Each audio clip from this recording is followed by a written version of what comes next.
हर बाज की जिंदगी में बढ़ते उम्र की मोड़ पर एक ऐसा समय आता है जहां उसके सामने पहले दो रास्ते सरल और तुरंत समाधान वाले होते हैं और वही तीसरा रास्ता कठिन और पीड़ा देने वाला होता है।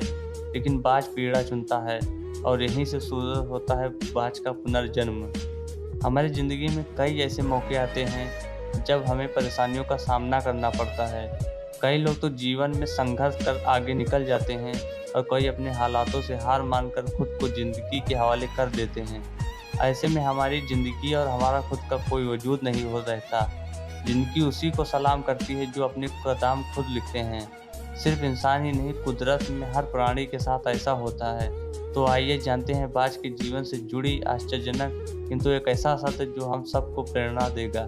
बाज लगभग 70 वर्ष जीता है, परंतु अपने जीवन के 40वें वर्ष में आते-आते उसे एक महत्वपूर्ण निर्णय लेना पड़ता है।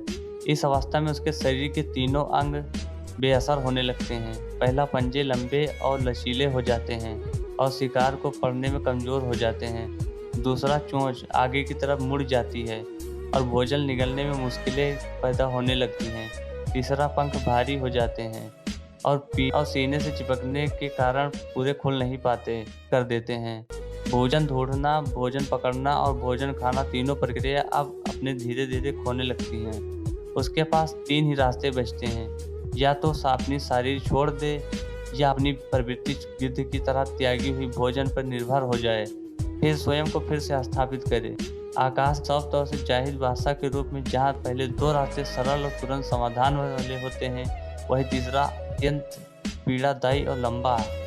बाज पीड़ा चुनता है और स्वयं को फिर से स्थापित करता है। वह किसी ऊंचे पहाड़ पर जाता है, एकांत में अपना घोंसला बनाता है और तब शुरू करता है पूरी प्रक्रिया। सबसे पहले वह अपनी चोंच चट्टान पर मार मार कर तोड़ देता है और अपनी चोंच से अधिक पीड़ादायक कुछ भी नहीं पक्षी के राज के लिए। अब वह इंतजार करता है कि चोंच के फिर से उगाने की, और उसके बाद वह अपने पंजे भी उसी प्रकार तोड़ देता है और इंतजार करता है पंखों का फिर से उगाने का। नई चोंच और पंखे के उगाने के बाद वह अपनी भारी पंखों को एक एक करके नोच डालता है और प्रतीक्षा करता है पुनः पंखों के आने का। 150 दिन की पीड़ा और इंतजार, वह तब उसे मिलती है वही भव्य और ऊंची उड़ान। इस पुनर्स्थापना के बाद वह कई ऊर्जा, सम्मान और गरिमा के साथ 30 वर्ष जीता है। आपने कई बार ये सुना होगा, भगवान उसी की मदद करते हैं जो अपनी मदद खुद करता है। आज आपको इसकी मिसाल मिल गई होगी। जैसे बाज संघर्ष करता है 150 दिन तक और भगवान उसका संघर्ष बेकार नहीं जाने देते। उसको नई जिंदगी देकर कुदरत हमें सिखाने बैठी। जैसे पंजे पकड़ के प्रतीक हैं, चोंच सक्रियता की और पंख कल्पना को स्थापित करते हैं। इच्छा हालातों पर काबू रखने की, सक्रियता स्वयं की अस्तित्व की गरिमा बनाए रखने की, कल्पना जीवन में कुछ नएपन पाने रखने की। हम भी वही 40वें तक आते आते इच्छा, सक्रियता और कल्पना तीनों के तिनबर पड़ने लगते हैं। हमारा व्यक्तित्व ही ढीला पड़ने लगता है। आधे जीवन में ही जीवन खत्म होने लगता है।